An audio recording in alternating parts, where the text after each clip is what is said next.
What's up, guys? I'm Tiny Tiger. Welcome to my channel. Here we are at the den. Today I got a special video about a couple updates, some things to talk about because I haven't uploaded last week, I think. So we got to do some catching up. Recently we had a adoption event here with the Georgia Reptile Society. I've stated to you guys that I'm a member and I'm one of their fosters. So if you guys seen my videos, previous videos, I had some fosters that I was taking care of, and they were taken. Well, I took them to the adoption event, and well, everything I had actually. I think I had two bearded dragons, a leopard gecko, and I think I had two leopard geckos, two bearded dragons and two leopard geckos, and I took them both, and they all got adopted. I think they all went to great homes, and I mean the adoption event was fun. So I'm gonna put a little video and I'll show you guys what it looked like.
With that done, we're going to go ahead and come back, and I'm going to show you guys what has changed in the den.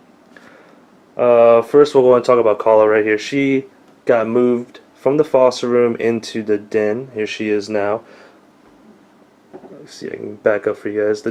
That's a foster room in there. She used to be on that table right there where that 20-gallon long is on.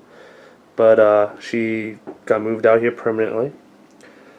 She's got a 50-watt basking bulb. Hits that spot from about 90 to almost 100. I think 98 was the highest I think I recorded. UVB 5.0. The lights here I got wrapped up, or the switches for the lights here got wrapped up because when I mist, you know, water gets everywhere. I don't want it to short out anything over here, so that's wrapped up. Towel back here also helps protect the back wall from water damage when I miss, because it's just gonna go right through the screen. This was an old table we were gonna throw out, but I decided to bring it in here to use it to put her on there, so it worked out perfectly. There she is right there, looking good. She is a panther chameleon and she's a female, so I'm going to deal with eggs later on. Another thing I got, let's look over here. I've always wanted a tortoise, and the Georgia Reptile Society got one surrendered and I was told by the director of adoptions that we had one, and I was like, oh, give it to me, I want that tortoise. And it's a Russian. There he is right there. So I got him in this zoom-in tortoise house. It's I use my same substrate mixture I use for Scylla, the Tegu, but instead of mixing it, I just let it dry out, and it's nice and dry in there. He's got a little home on this side over here where he's kind of dug and made a little spot to sleep. It's weird, but yeah, I guess they do really like to burrow.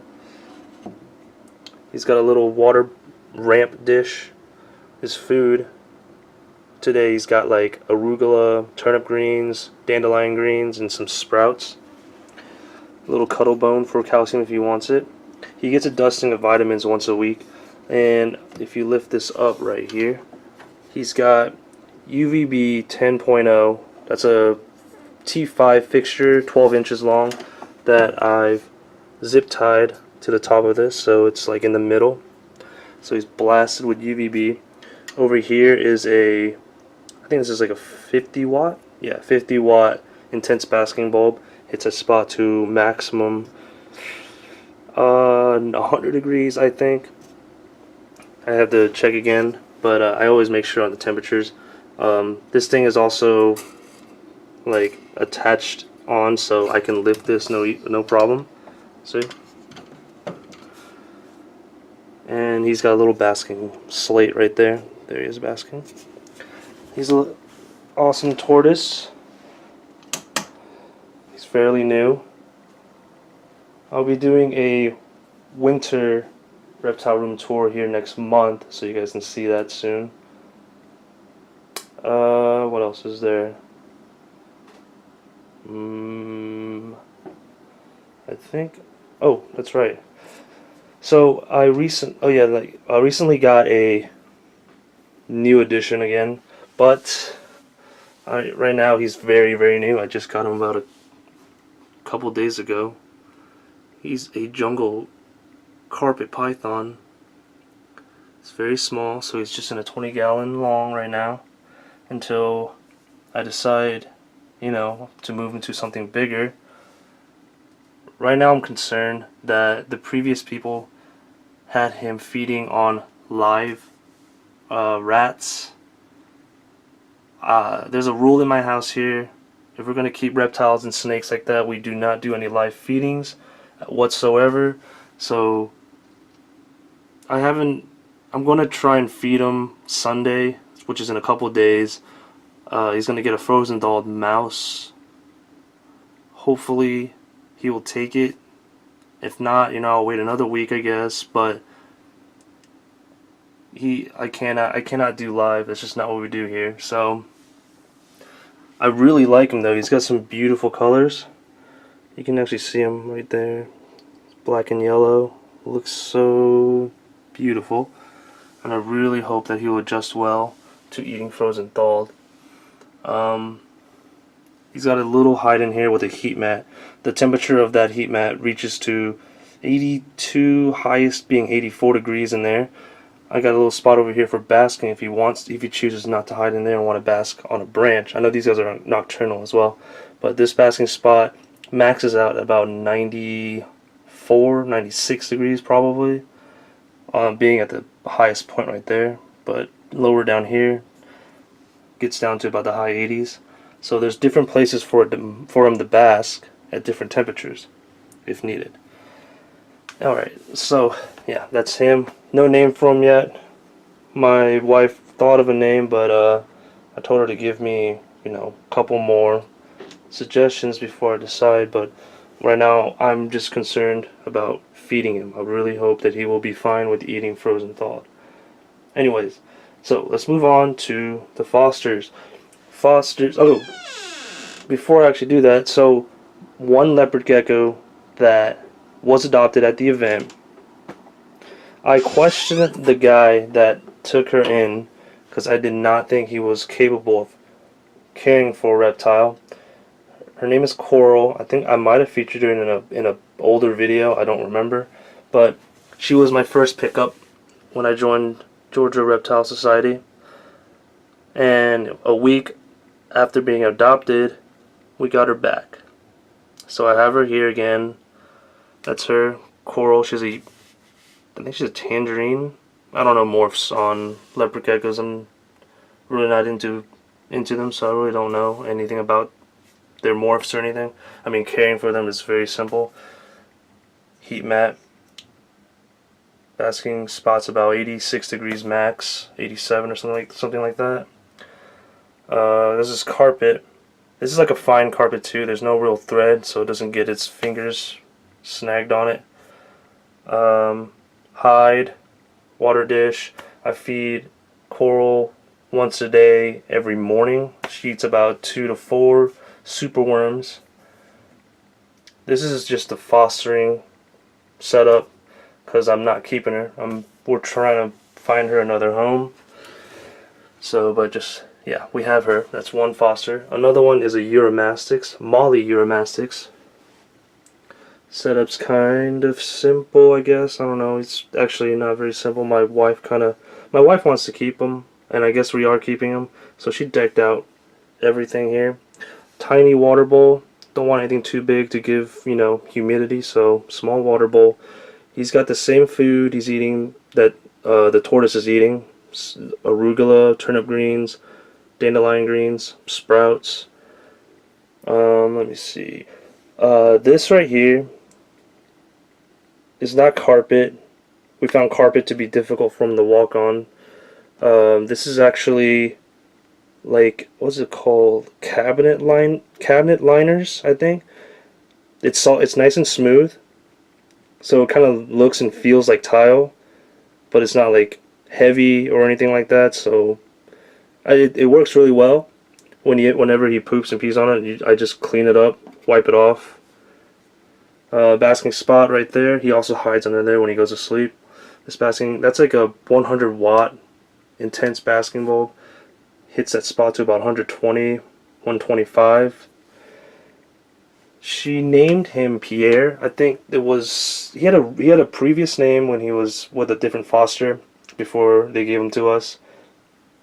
I don't remember. It started with a P, something that sort of relates to Pierre, I guess, but my wife didn't like the name and named him Pierre, so I was like, okay. But I like to call him Grandpa, because this guy is old. He is the oldest thing I've ever seen when it comes to reptiles. He is a total of 22 years old, which is amazing. I can tell that he's like an old man grandpa, because every time he walks around, he falls asleep wherever he's at. He literally just passes out. When I put the food in here, he would, run down to get the food and pass out halfway. Wake back up a few minutes later, walk over, take a bite, pass out, taking that bite. It's insane. He falls asleep everywhere he goes. But, it's amazing that he's, gotten this old. So, we're just going to keep him. There's no real point in getting him adopted out. He's so old. So, he's going to be ours. Over here is a pretty sad story as well. This is a ball python, a female. She's about almost 900 grams. She was getting prepared for breeding, I think is what it was. So, we recently just got her too. This is just a temporary setup until we decide what we want to do with her. Because, let's go through a long story, short, real quick.